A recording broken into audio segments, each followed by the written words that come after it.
Hello and welcome to Fantasy Smack Talk. I'm Brent, sitting here with Dustin. Week 9 NBA Fantasy Basketball. Let's get right into it with a couple sell high and buy low candidates. Alright, I got 3 guys for you who we think are great sell high candidates. The first guy is Iguodala. His numbers are up across the board from last year, but we really think that once Lou Williams comes back, there's going to be less points to go around. I think Iguodala's numbers get hurt a little bit. I would try to trade him now if you can. Another guy is Andrew Bynum. Now this guy's been injury plagued his entire career, and he's playing the most minutes he's ever played. I think he's just a ticking time bomb at this point, but he's playing great. Try to trade him now. Last guy I want to talk about is Luol Deng. Now he's playing the most minutes he's played in about 3 or 4 years as well, and he's putting up numbers like he was 3 or 4 years ago. But I really think once Tyrese Thomas comes back, his minutes will go down a little bit, and he'll come back down to earth. Definitely try to trade Luol Deng while he's hot. Of course, Dustin puts 2 guys that are on my team on this list, trying to jinx me. Just try to trade them. See how it is. All right, a couple buy low guys. The first one's Gilbert Arenas. You know, he was kind of a little bit of a sleeper actually coming into the season because people were going to start taking him in the 3rd, 4th rounds when he could have first round potential. And his field goal percentage was really bad to start the year. Last couple games though, he's been hitting threes, distributing the ball, scoring. You might be able to get him pretty cheap, and he might actually give you that value that other people were hoping for. Then I have Andres Beatrice on this list. He's about to come back from injury. Nelly loves him. He's going to put him right into the starting lineup, and he's going to be top in field goal percentage, close to the top at there, and he's going to get you some boards. Great role player on any team. And last is Michael Redd. He just came back from injury, so if he's available, certainly pick him up. If he's not, buy low, try to get him. He only had 11 points in his opening night, but he's going to be the Michael Redd of old, scoring a lot of points, hitting a lot of threes.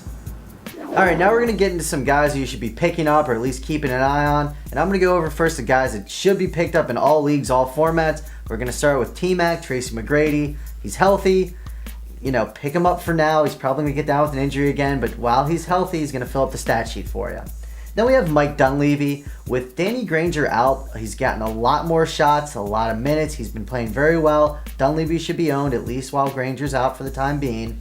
And last we have Thaddeus Young. He's only owned in 75% of leagues, and I have no idea why. I mean, this guy does it all. He gets you points, rebounds, he gets you the blocks, the steals. He can even hit threes. He's a very solid, not even a role, but a solid fantasy player.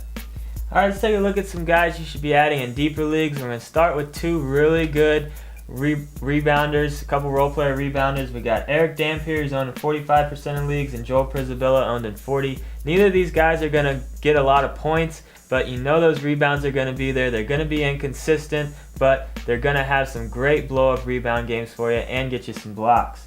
Another guy to take a look at is Jose Juan Barea. Seems like every year he has a spurt where he's getting minutes and blowing up. It's ridiculous. But then for some reason they take the minutes away from him. But right now, he's getting the minutes. He's having some good games. He's only owned in 10% of leagues. And if you've never seen this guy play, he's a lot of fun to watch. And another guy who's a lot of fun to watch is Tyler Hansbrough, who I can't believe he's on this list. We didn't think, never especially this early, but with the Granger injury, they're asking him to play about 25 minutes a game. He's coming off the bench. I swear he shoots the ball almost every time he touches it. He's shooting a terrible field goal percentage right now. He's only on 15% of leagues, but he's fun to watch, and he should be a good source of points for you moving forward, at least while Granger's out. And one guy you're going to want to keep an eye on is Hassim Thabit, the rookie shot blocker from Memphis. We talked about him before the season. Last couple games, he's played about 20 minutes a game, and it looks like that's going to be enough for him to average about 3 blocks a game.